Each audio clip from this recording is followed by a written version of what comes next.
नमस्कार, मी प्रशांत दिगरकर, शिक्षणाधिकारी प्राथमिक, जिल्हा परिषद नांदेड.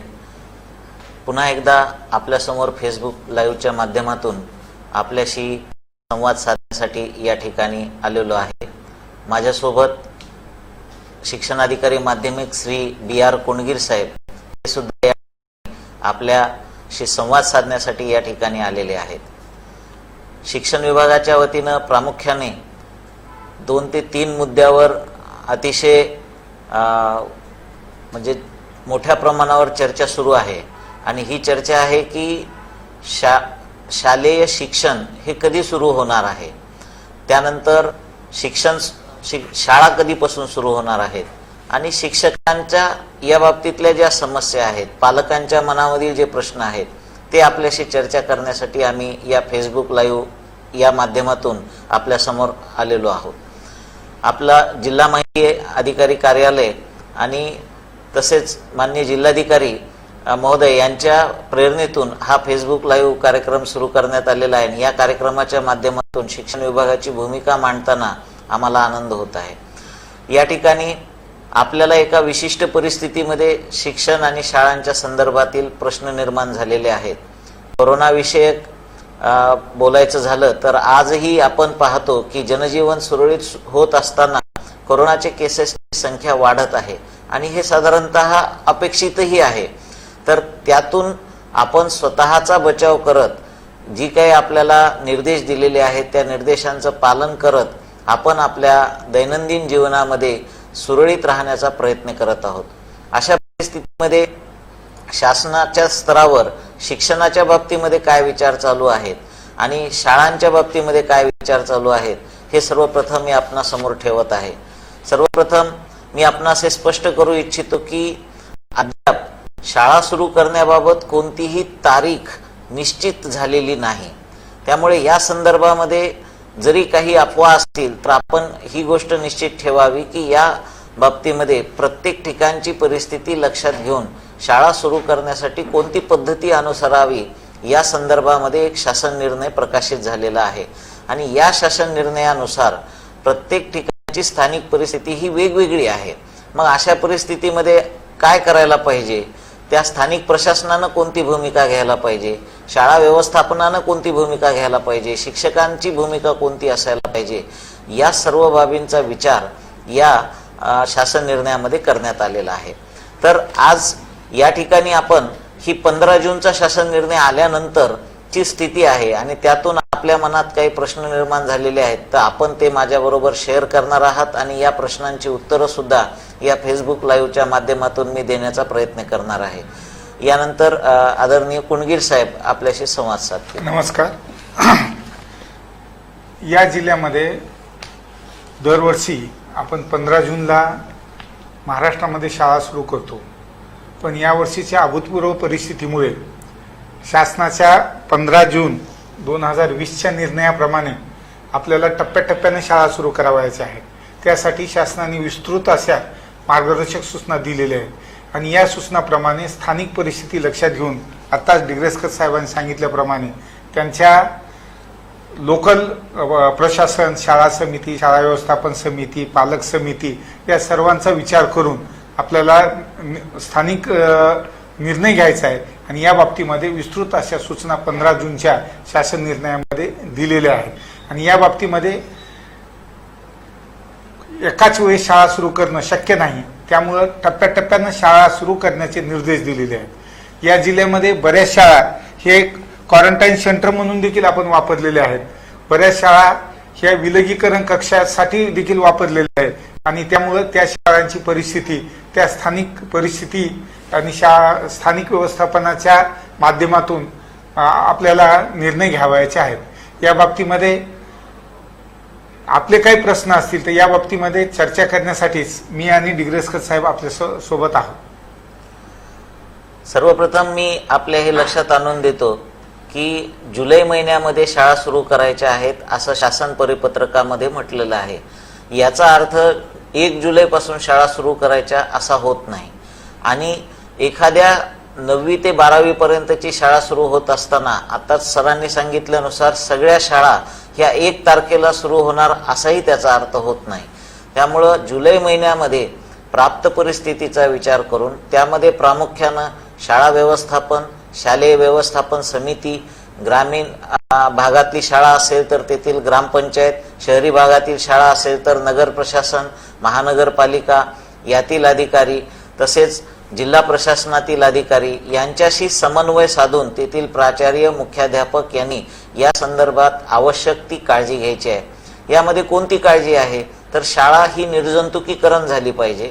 शाळेमध्ये आपल्या भौतिक सुविधेनुसार आपल्याला बैठक व्यवस्था, आसन व्यवस्था त्या ठिकाणी असली पाहिजे आणि ती शाळा जे काही सोशल डिस्टन्सिंगचे नियम आहेत, जे काही सॅनिटायझेशन करणं अपेक्षित आहे, हँडवॉश करणं अपेक्षित आहे, त्याचबरोबर शाळेमध्ये असा आपला प्लॅन तयार असला पाहिजे की एकाच वेळी एका ठिकाणी गर्दी होणार नाही।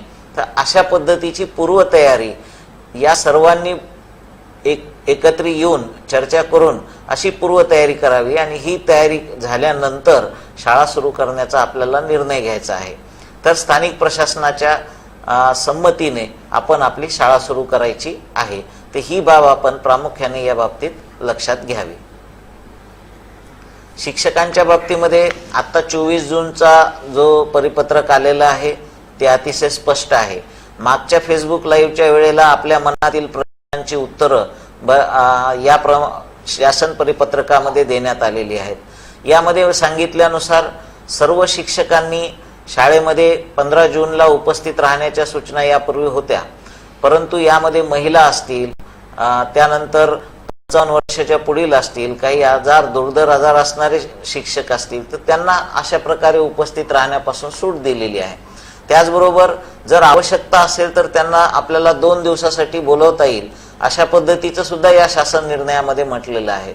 आणि आपण शाळा सुरू करण्यापूर्वी स्थानिक प्रशासनाच्या संमतीनंच शाळा सुरू करायची आहे हे पुन्हा एक वेळेस मी आपल्याला आवर्जून या ठिकाणी नमूद करू इच्छितो। या पहिल्या टप्प्यामध्ये 9वी, 10वी आणि 12वीचे वर्ग आपल्याला सुरू करायचे, पण आता डिग्रस्कर साहेबांनी सांगितल्याप्रमाणे स्थानिक व्यवस्थापन समिती आणि स्थानिक प्रशासन, ग्रामपंचायत, नगरपालिका यांच्या सहमतीनं यांच्याशी विचारविनिमय करूनच आपल्याला ही कार्यवाही करायची आणि यासाठी जे 15 जूनमध्ये वेळापत्रक दिलेलं आहे, 1 जुलैपासून हे आपल्याला टप्प्याटप्प्याने वर्ग सुरू करावायचे आहेत। आता यासाठी बऱ्याच याच्यामध्ये खूप मोठी संख्या आहे, त्यामुळे गर्दी होणार नाही। सकाळ दुपार अशा अगदी विस्तृत अशा सूचना 15 जूनच्या GR मध्ये दिलेल्या आहेत आणि त्या पद्धतीने आपल्याला कारवाई करायची आहे। आणि यासाठी 11वीचे वर्ग उशिरा सुरू होतील, कारण 10वीचा निकालाची डेडलाईन ही 31 जुलै आहे, म्हणजे साधारण ऑगस्ट महिन्यापासून पुढे 11वीची प्रवेश प्रक्रिया सुरू होईल आणि ऑगस्टच्या मध्यापासून 11वीचे वर्ग सुरू होतील। परंतु 9वी, 10वी आणि 12वीचे वर्ग आपल्याला वेळेत सुरू करावायचे आहेत। त्यासाठी शाळा व्यवस्थापन समितीच्या बैठका झालेल्या आहेत। बऱ्याच ठिकाणी आम्ही मुख्याध्यापकांच्या बैठका घेतलेल्या आहेत, त्यांच्याकडून त्यांचे अहवाल मागितलेले आहेत आणि शाळा व्यवस्थापन यासाठी सज्ज आहे। परंतु प्राप्त परिस्थितीचा विचार करता आपल्याला निर्णय घ्यावा लागणार आहे, अंतिम निर्णय, आणि ते स्थानिक पातळीवरच हा निर्णय त्यांना घेणं अपेक्षित आहे।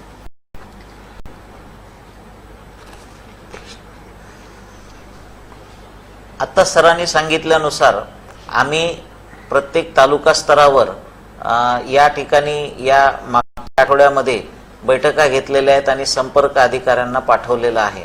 तेव्हा प्रामुख्यानं आपण स्थानिक परिस्थितीचा विचार कोणी कोणी केलेला आहे या बाबतीमध्ये आढावा घेतलेला आहे आणि हा आढावा घेत असताना एक बाब लक्षात आलेली आहे की आपण एखाद्या वेळेस विद्यार्थी संख्येचा विचार न करता आपण असं सांगितलेलं आहे की आम्ही 1 दिवसाआड शाळा सुरू करू। तर शासन निर्णयामध्ये स्पष्ट असं म्हटलेलं आहे की विद्यार्थी संख्या आणि भौतिक सुविधा यांचा मेळ घालून एका वर्गामध्ये साधारणतः 1 मीटरमध्ये 1 विद्यार्थी राहील आणि त्याच्यामध्ये किमान 3 फूट तरी अंतर राहील, अशा प्रकारे बैठक व्यवस्था आपल्याला त्या वर्ग खोलीमध्ये करावायची आहे आणि त्या बैठक व्यवस्थेनुसार आपल्या वर्गातील रचना राहील। आणि ही प्रत्यक्ष शाळा सुरू होतानाची ही स्थिती आहे. आज फक्त आपल्याला विचार करायचा आहे. म्हणून आज आपण पॅनिक होण्याची किंवा अगदी शाळा सुरू होत आहेत अशा स्वरूपाची कुठलीही स्थिती नाही.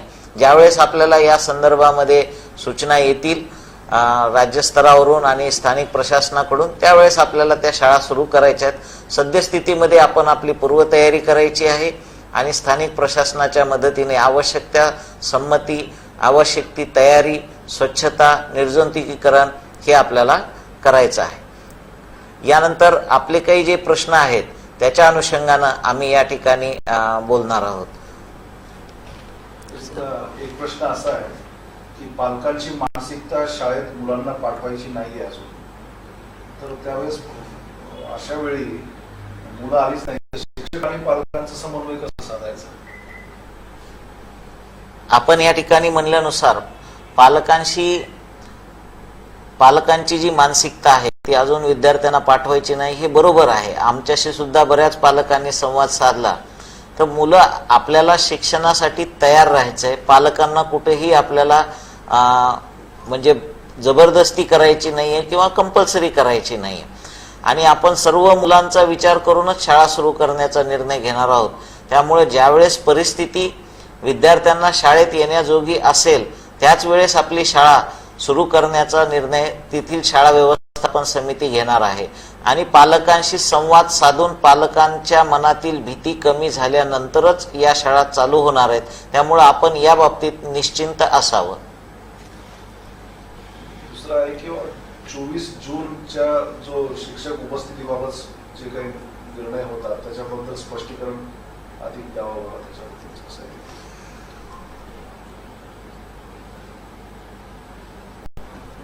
24 जूनचा जो शासन निर्णय आहे तो विशेषतः शिक्षकांचे जे प्रश्न होते त्याच्या बाबतीमध्ये स्पष्टीकरण देणार आहे.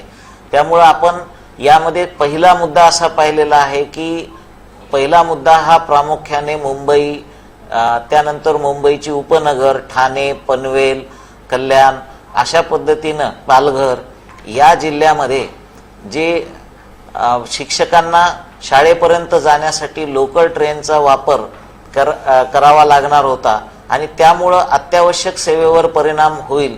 यामुळं त्या शिक्षकांना लोकल ट्रेनमधून प्रवास करता येणार नाही आणि त्यामुळं त्यांना शाळेत जाण्यापासून सूट देण्यात आलेली आहे.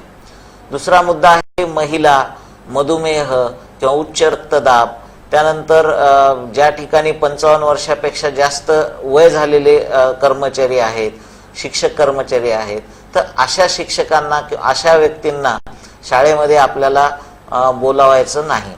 तसंच जर शाळेमध्ये जास्त प्रमाणामध्ये संख्या असेल शिक्षकांची तर आपण एकाच वेळेला सर्व शिक्षक एकाच दिवशी उपस्थित राहतील अशी सुद्धा परिस्थिती निर्माण होणार नाही. त्यामुळे आपण दिवस वाटून घेऊन किमान 5 शिक्षक अशा पद्धतीने आपण त्या ठिकाणी शाळेत उपस्थित राहणार आहोत.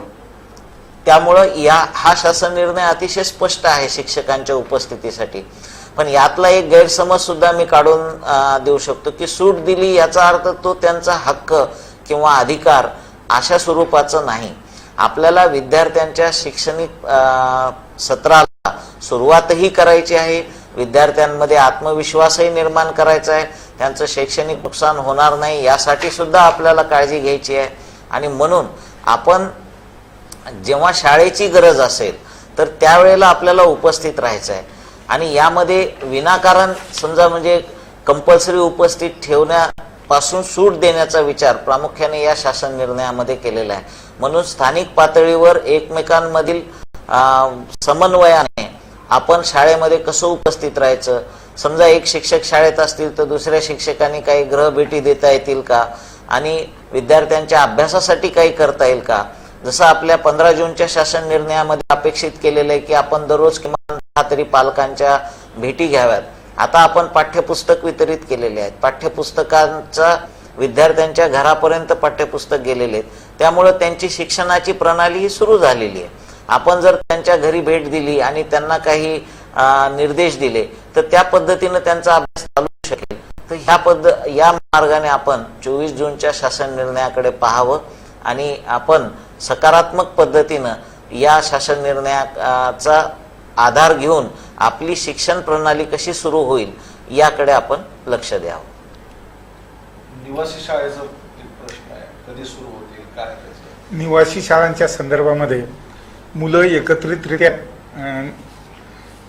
राहतात, त्यामुळं सध्या असे शासनाचे कोणतेही निर्देश नाहीत निवासी शाळा सुरू करण्याच्या संदर्भामध्ये. हे निर्देश फक्त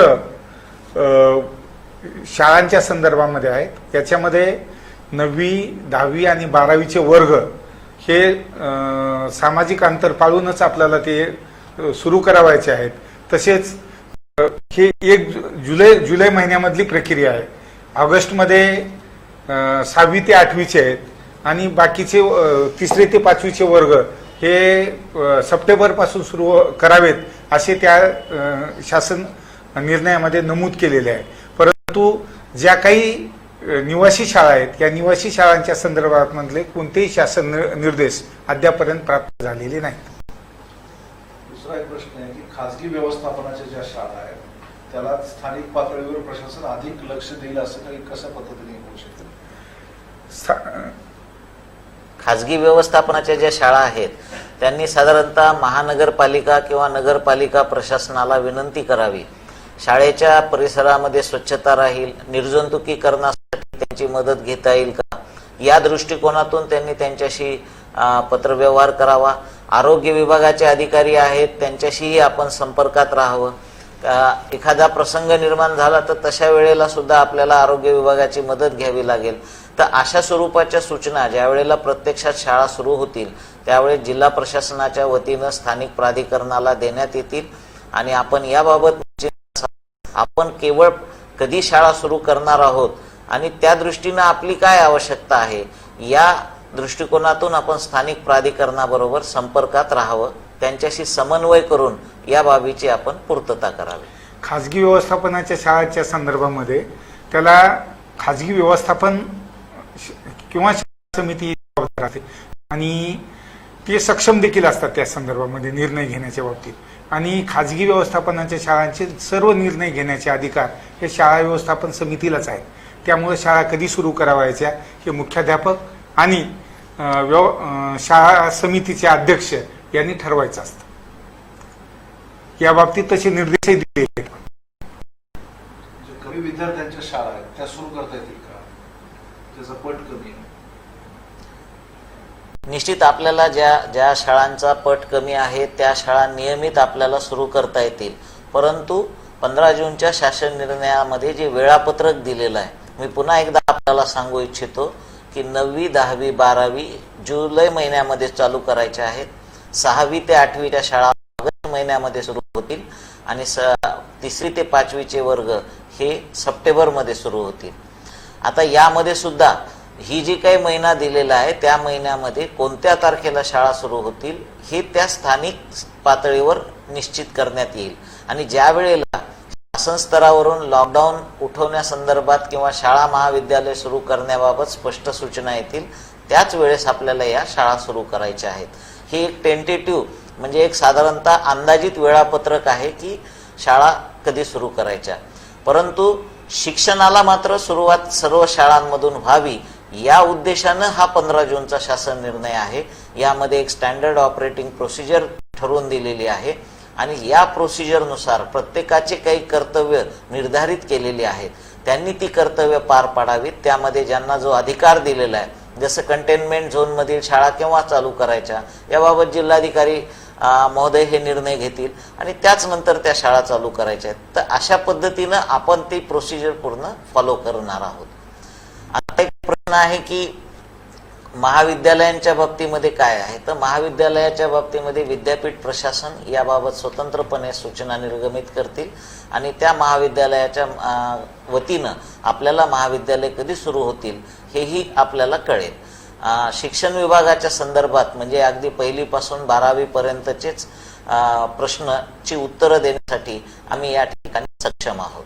12वीचा निकालाबाबत 12वीचा निकालाची डेडलाईन दिलेली आहे बोर्डानं 15 जुलैपर्यंत कधी तो निकाल डिक्लेअर होऊ शकतो आणि 10वीचा 31 जुलैपर्यंत.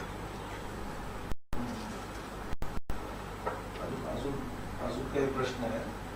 प्रत्येक मुलाकडे विद्यार्थ्यांना लक्ष घेणं शक्य आहे का, कसं यावं? निश्चित हे शक्य आहे, कारण आपण आता विद्यार्थ्यांचा जो वेळ आहे, टाइम स्लॉट आहे, तो वेगवेगळा ठेवणार आहोत. म्हणजे आपल्या वर्गामध्ये जर 60 विद्यार्थी आहेत तर आपण ते 20-20 विद्यार्थ्यांमध्ये 3 बॅच मध्ये आपण डिवाइड करणार आहोत.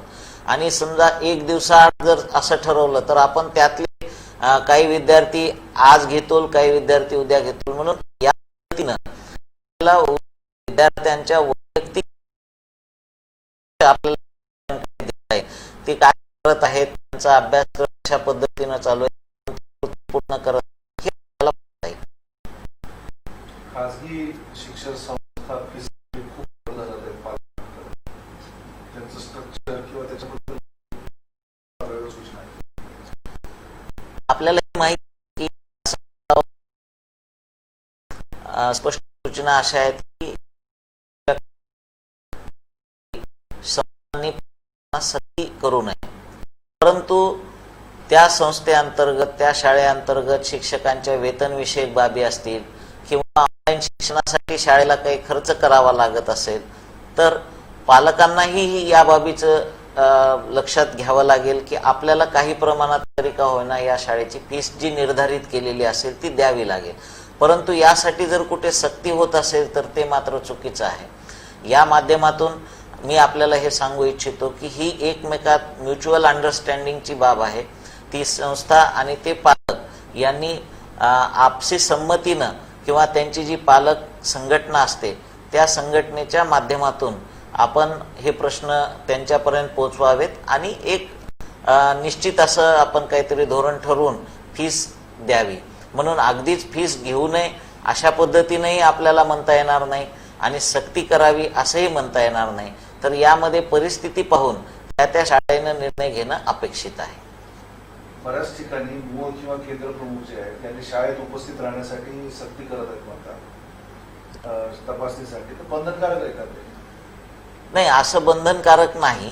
मुवांनी अशा पद्धतीची सक्ती करू नये आणि त्यांनी स्थानिक प्राधिकरणाशी बोलूनच हा निर्णय घ्यावा असं स्पष्ट 24 जूनच्या शासन निर्णयामध्ये म्हणलेलं आहे. त्यामुळं बंधनकारक किंवा सक्तीचं असं अजिबात यामध्ये नाही. शिक्षक उपस्थित राहिले तर गावात संदेश चांगला जाईल ना की बाबा नाही गुरुजी येत आहेत, विश्वास निर्माण. अगदी बरोबर आहे. कदाचित म्हणजे ही अगदी चांगली भूमिका आहे की कुठलीही गोष्ट म्हणजे आपल्या मनामध्ये शाळेतील शिक्षक येऊ लागले की आपोआप शाळेबद्दल, शिक्षणाबद्दलचे विचार त्या गावामध्ये सुरू होतील. त्यामुळे हा अतिशय योग्य प्रश्न आहे की हा GRच त्यासाठी आहे की शाळा सुरू झाल्या नाहीत पण आमचं शिक्षण चालू झालेलं आहे. आम्ही ऑनलाईनच्या माध्यमातून असेल किंवा संपर्काच्या माध्यमातून असेल शिक्षणाच्या प्रक्रियेला चालू केलेलं आहे. पाठ्यपुस्तकं वाटप झालेली आहेत.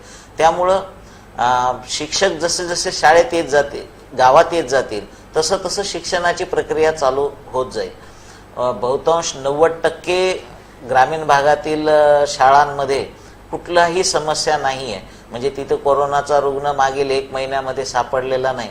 अशा ठिकाणी शिक्षणाची प्रक्रिया चालू होऊ शकते, परंतु त्याचं जे वेळापत्रक दिलेलं आहे त्यानुसारच आपण या शाळा सुरू करणार आहोत आणि स्थानिक पातळीवर या संदर्भात निर्णय घेण्यासाठी त्यामुळेच या शासन परिपत्रकानुसार संधी देण्यात आलेली आहे. विद्यार्थ्यांच्या वाहतुकीबद्दल आपण शिक्षण विभागातर्फे परिवहन विभागाशी काही चर्चा चालू आहे का? ज्यावेळेस शाळा सुरू करण्याचा निर्णय होईल त्यावेळेस विद्यार्थ्यांच्या वाहतुकीबाबत आपल्याला चर्चा करायची आहे. यामध्ये 15 जूनच्या शासन निर्णयामध्ये स्पष्ट म्हणलेलं आहे की सार्वजनिक वाहतूक व्यवस्थेचा वापर हा टाळावा आणि शक्यतोवर पायी, सायकलवर किंवा पालकांनी मोटरसायकलवर आपल्या पाल्याला शाळेत सोडण्याची व्यवस्था करावी. हे म्हणजे संसर्ग होऊ नये या दृष्टिकोनातून अत्यंत आवश्यक आहे. आणि ज्यावेळेस आपली भीती ही दूर होईल किंवा परिस्थितीमध्ये सुधारणा होईल त्यावेळेस हळूहळू सार्वजनिक वाहतूक व्यवस्थेद्वारे सुद्धा कशा पद्धतीने विद्यार्थ्यांची वाहतूक करायची या संदर्भात परिवहन विभागाशी चर्चा करून योग्य त्या सूचना त्यावेळी देण्यात येतील. शाळा सॅनिटाईज करण्यासाठी ग्रामपंचायत आणि लोकसभा घेतलं तर चालेल का? त्यांना प्रमोट करावं का? अगदी बरोबर आहे, कारण आपण लोकसहभागाशिवाय या बाबी शक्य नाहीत आपल्याला स्थानिक प्राधिकरणाशी बोलायचं आहे. 14वा वित्त आयोगाचं आता संपत येत आहे, 15वा वित्त आयोग सुरू होत आहे.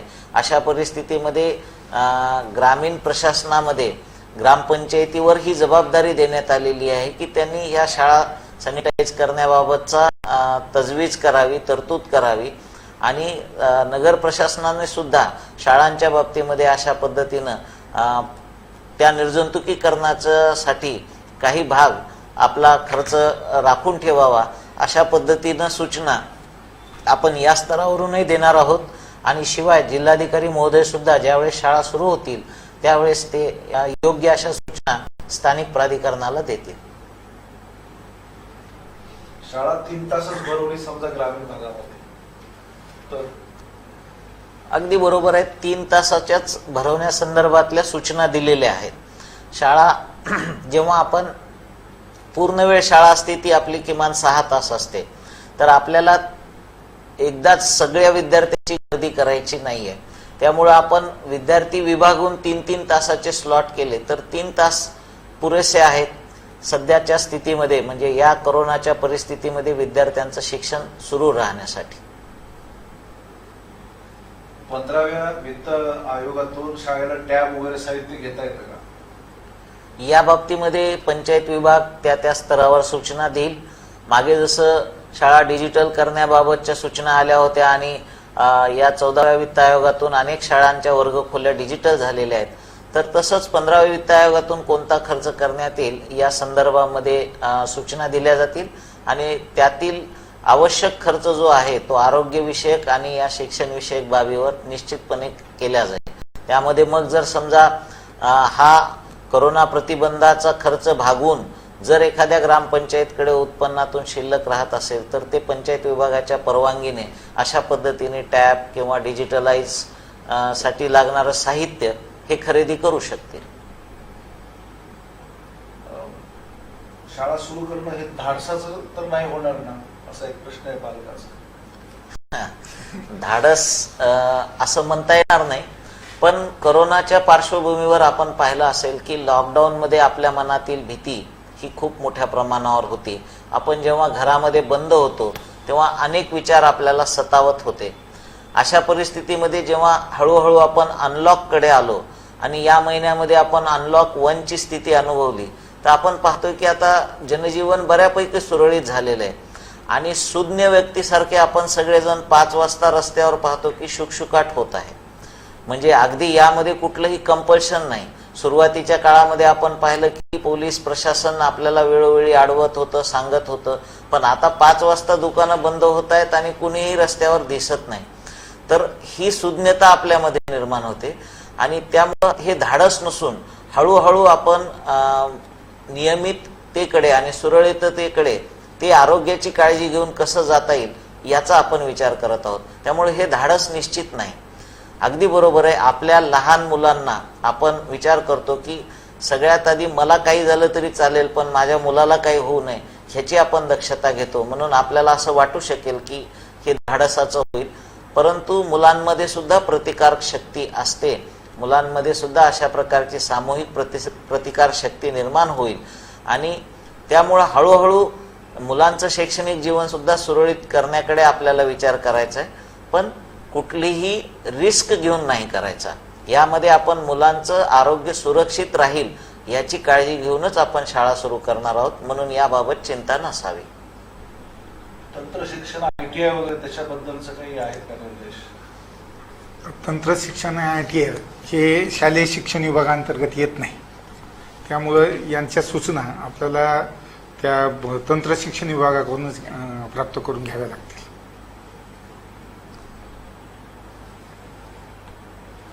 12वीच्या अभ्यासाबद्दलचं काय, कसं आहे, पोरांचे काय करायचं? नाही, 12वीचे वर्ग आपण उद्या 1 जुलैपासून टप्प्याटप्प्यानं तिथली स्थानिक परिस्थिती पाहून वर्ग सुरू करत आहोत आणि त्यामुळं या बाबतीमध्ये सर्व शालेय प्रशासनाला तशा सूचना दिलेल्या आहेत. परंतु बहुतेक ज्युनियर कॉलेजेस हे मोठ्या गावामधून, शहरांमधून आणि मोठ्या संख्येचे आहेत. त्यामुळं ते चालू करताना, सुरू करताना बऱ्याच बाबींचा विचार करावा लागणार. कारण खूप मोठी संख्या आहे. शहरी भागामध्ये एका एका कॉलेजमध्ये हजारो विद्यार्थी आहेत आणि एकाच वेळेस हे वर्ग जर आपण 12वीचे वर्ग सुरू केले तर बऱ्याच बाबीमध्ये अडचण होणार आहे. त्यासाठी स्थानिक प्रशासनानं जसं 3 तासाचे वर्ग, सकाळ दुपार किंवा एक दिवस आड करून अशा पद्धतीचे जे 15 जूनच्या GR मध्ये जे काही सांगितलेलं आहे त्या सर्व बाबीचा अवलंब करून आपण जुलै महिन्यामध्ये हे वर्ग सुरू करणार आहोत आणि त्यासाठी स्थानिक प्रशासनाची पूर्ण जिम्मेदारी आणि बहुतेक 11वी 12वीचे वर्ग हे संस्थेचे आहेत, खाजगी संस्थेचे व्यवस्थापनाचे आहेत.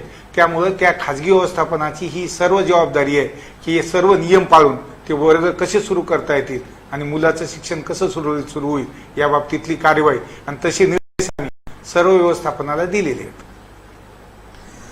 आता शाळा सुरू करण्याबद्दल आपण बराच या ठिकाणी चर्चा केली. आपण शिक्षणाबद्दल थोडासा विचार करायला पाहिजे की शिक्षण शिक्षण म्हणजे काय. औपचारिक शिक्षणाचा ज्यावेळेस आपल्याकडे पहिल्यांदा विचार केला तेव्हा शाळा ही संकल्पना आपल्याकडे आली. परंतु प्राथमिक शिक्षणाचा जर विचार केला तर प्राथमिक शिक्षण म्हणजे जीवनावश्यक जे काही कौशल्य आहेत ते जीवनावश्यक कौशल्य प्राप्त करून घेण्यासाठी दिले जाणारं शिक्षण. म्हणून शाळा सुरू करत असताना आपण 2री पर्यंतच्या मुलांना कधी शाळेत बोलवायचं याचा विचारच केलेला नाही. याचाच अर्थ आपण त्यांना या कोरोनाची परिस्थिती पूर्णतः बरी होईपर्यंत आपण त्यांना शाळेमध्ये बोलवणार नाही. मग अशा वेळेला आपल्याला सवय झालेली आहे की आपण अगदी नर्सरीपासून मुलांना शाळेत पाठवतो आणि त्यांच्या शिक्षणाचं काय होईल. तर माझं आपल्याला एक प्रांजळपणे असं सांगणं आहे की आपण त्या मुलांवर विनाकारण पुस्तकी शिक्षणाचा म्हणजे भार न देता त्या मुलांना अगदी घरातील सहज कृतींमधून शिक्षण द्यावं. घरामधून आई वडिलांकडून, पालकांकडून, शेजाऱ्यांकडून त्याला जेवढं काही शिकायला मिळेल ती संधी त्याला उपलब्ध करून द्यावी. आपण काही कृतींचा यामध्ये उपयोजन करू शकतो. त्या कृती शिक्षकांच्या माध्यमातून आपण विद्यार्थ्यांना देऊ शकता किंवा काही जे पालक सुज्ञ आहेत, सुशिक्षित आहेत, त्यांनी अशा काही ऍक्टिव्हिटीज त्या मुलांना द्याव्यात ज्याच्यातून त्यांचं शिक्षण चालू होईल. जसं की आपल्या आजूबाजूचं निरीक्षण करणं आहे, झाडाची पानं फुलं जमा करणं आहे. अशा अनेक कृतींतून आपण विद्यार्थ्यांना शिक्त करू शकतो. आता 3री ते 5वी याच्या बाबतीमध्ये विचार केला तर या मुलांना थोडंफार वाचन येण्याच्या दृष्टिकोनातून, अक्षर ओळख होण्याच्या दृष्टिकोनातून, संख्या क्रिया होण्याच्या दृष्टिकोनातून शिक्षकांचा प्रयत्न असावा की या मुलांना आपण नियमित म्हणजे आठवड्यातून 1 वेळेस 2 वेळेस अशा पद्धतीच्या सराव प्रश्नपत्रिका किंवा प्रश्न हे जे काही आता आम्ही असं पाहिलेलं आहे की व्हॉट्सअप ग्रुप हे जवळपास आमच्याकडे सर्व शिक्षकांनी केलेले आहेत. तर ज्या पालकांकडे व्हॉट्सअपचा मोबाईल असेल त्यांच्या पालकांशी आपला व्हॉट्सअपच्या माध्यमातून संपर्क राहील. ज्या पालकांकडे साध्या प्रकारचा मोबाईल असेल तर आपण मोबाईलवरून काही कृती सांगू शकता, काही आपण त्यांना वेगवेगळे प्रश्न सांगू शकता किंवा पुस्तकातील या पानावरील हा प्रश्न सोडवा म्हणून अशा पद्धतीच्या एक्झरसाइज देऊ शकता. एकीकडे असं चित्र आहे की आपल्याला पालकांना हे सांगायचं. दुसरीकडे असंही आहे की काही शाळांनी वेबसाईट चालू केलेल्या आहे परंतु बऱ्याच पालकांना त्यातून डाउनलोड करून घेणे किंवा त्यातून टेक्स्ट कंटेंट पाहणे, व्हिडिओ पाहणे या बाबतीमध्ये नॉलेज नाही आहे. तर अशा वेळेला शिक्षकांनी पालकांशी संवाद साधावा. व्हिडिओ डाउनलोड कसा करून घ्यायचा, तो स्टोअर कसा करायचा, त्याच्यासाठी काय आवश्यक आहे आणि तो पुन्हा पाहायचा असेल तर काय करायला पाहिजे. आणि अगदी आपल्याला हे जरी काही शक्य नसेल तरी माझी आपल्या सर्व या माध्यमातून सर्व शिक्षकांना आणि पालकांना विनंती आहे की ही वेळ अशी नाही आहे की हे काम विद्यार्थ्यांना शिकवायचं काम हे शिक्षकाचं असा नुसता विचार करून नाही चालणार. आपण विद्यार्थी हे आपल्या आजूबाजूला आहेत.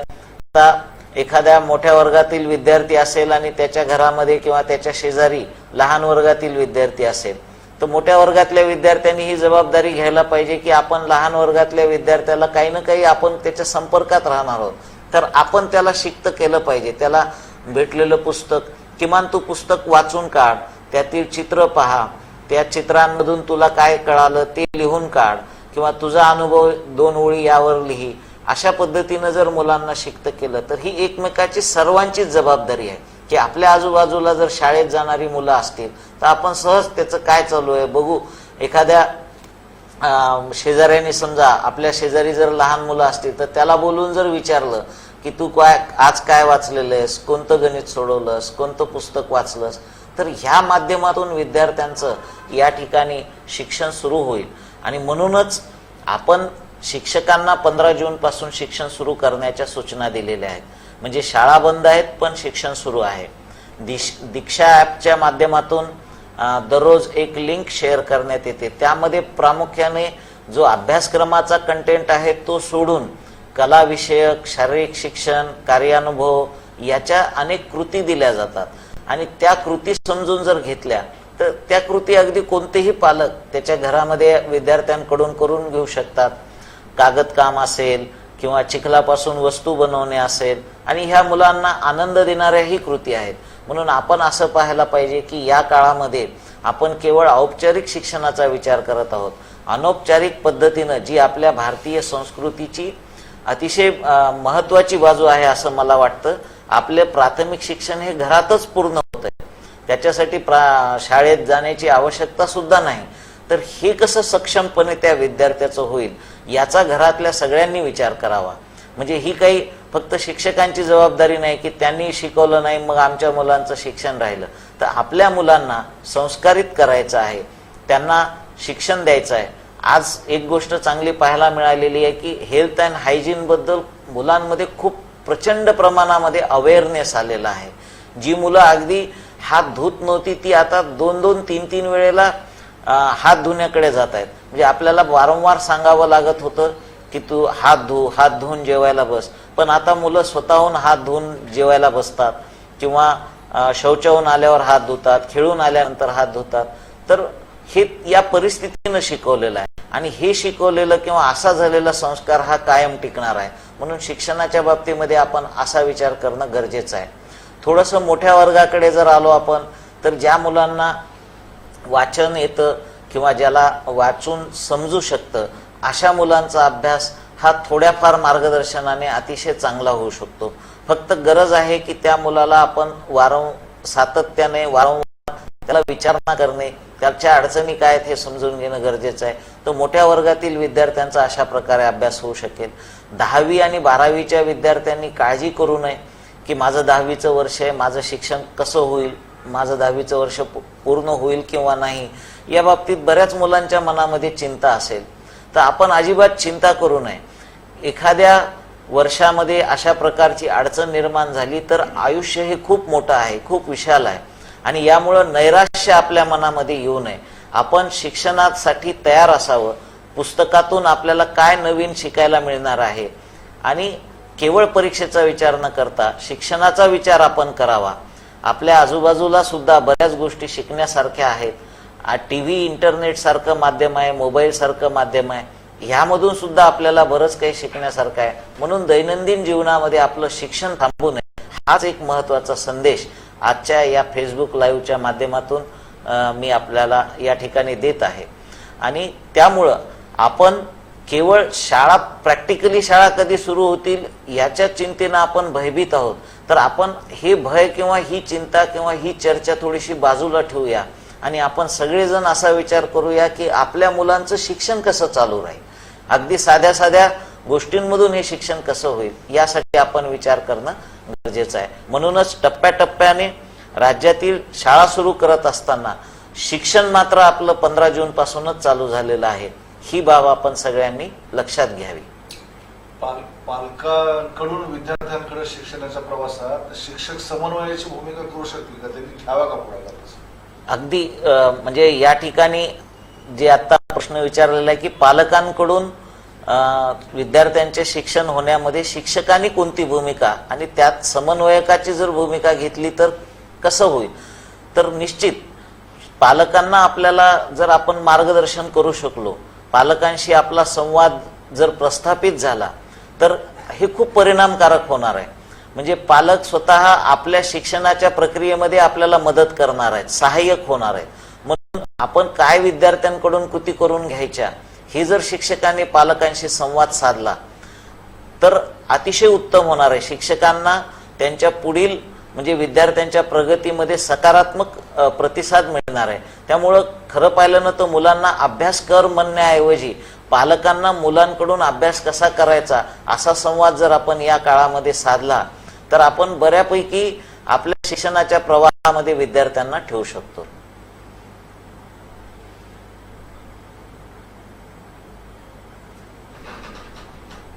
माध्यमिकसाठी काय अजून निर्देश कसे आहेत? माध्यमिकसाठी असे वेगळे काही निर्देश नाहीत, परंतु हे जे काही 15 जूनचं GR आहे प्रमाणेच आपल्याला कारवाई करायची आहे.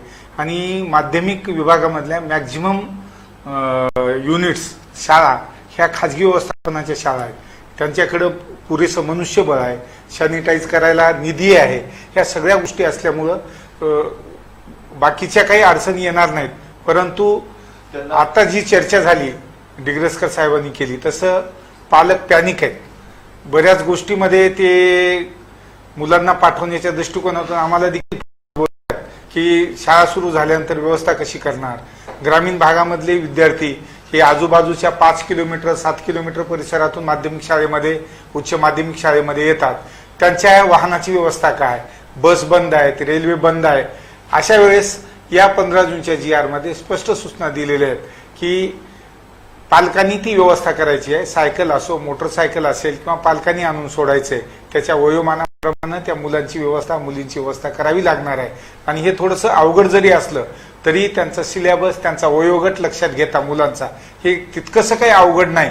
आणि हे आपण या जुलै महिन्यापासून सुरू करण्याचा प्रयत्न करत आहोत. पण हे सर्व स्थानिक परिस्थितीवर अवलंबून आहे. तिथली जी लोकल परिस्थिती आहे ते शाळा व्यवस्थापन समिती, शाळा समिती, ते पालक समिती या सर्वांनी मिळून या गोष्टीचा निर्णय घ्यायचा आहे. कारण शेवटी हा शाळा व्यवस्थापन, विद्यार्थी आणि पालक आणि शिक्षक यांचा सर्वांच्या समन्वयाने हे निर्णय घ्यावे लागणार आहेत. इतकं घाईगडबडीमध्ये कोणताही निर्णय करणं शक्य नाही. त्यामुळं जुलैपासून पहिल्या टप्प्यामध्ये 9वी ते 12वीचे आपण वर्ग सुरू करणार आहेत. 11वीचे वर्ग सध्या सुरू होणार नाहीत कारण 10वीचा निकाल लागलेला नाही. त्यामुळे 11वीचे वर्ग हे उशिरा सुरू होतील. माध्यमिक शिक्षकांनी पालकांशी समन्वय साधून तोपर्यंत पुढाकार घेऊन गावात जाऊन जनजागरण करावं का?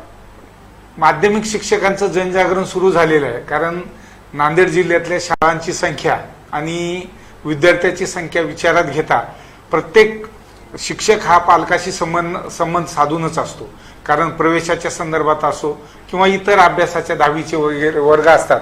त्यामुळं प्रत्येक शिक्षकांच्या ग्रहभेटी झालेल्या आहेत, त्यांचा सर्वे देखील झालेला आहे मधल्या कालावधीमध्ये. आणि हे चांगलं काम योगायोगानं ही शाळा उशिरा सुरू झाल्यामुळं ही 15 दिवसामध्ये प्रवेश पंधरवाडा म्हणूनच खाजगी शाळांनी हे सर्व काम केलेलं आहे. आणि या सगळ्या बाबीमधून सर्व पालकांचा आणि शिक्षकांचा संबंध आलेला आहे. आणि जवळपास खाजगी व्यवस्थापनाच्या शाळांमध्ये, माध्यमिक शाळांमध्ये 100% शिक्षकांची उपस्थिती होती या मधल्या कालावधीमध्ये.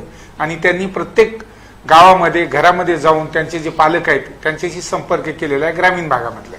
जिल्हा परिषदच्या शाळेच्या शिक्षकांनी जे शहरात राहतात त्यांनी गावात जाऊन समन्वय करणं काय, कसं योगदान द्यावं?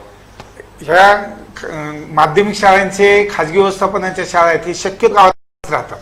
शिक्षक शक्यतो किंवा तालुक्याच्या ठिकाणी राहतात आणि त्याच्यामुळं ते व्यवस्थापनाच्या संपर्कातच असतात. कारण त्यांचे नियंत्रण करण्याची जी व्यवस्थापन समिती आहे यांना मर्यादित लोक असतात त्यांना नियंत्रित करण्यासाठी. आणि त्यामुळं हे सर्वांचं कॉम्बिनेशन असतं, चांगलं सहकार्य असतं आणि याच्यामुळं हे काम झालेलं आहे. आता जिल्हा परिषदच्या शाळांमध्ये जे काही शहरांमधून ये जा करतायत ही लोक 24 जून पर्यंत तरी सर्व 100% उपस्थिती होती.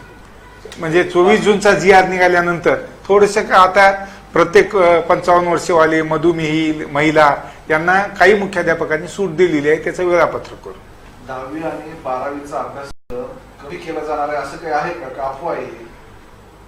तसं शासन स्तरावर विचार सुरू आहे.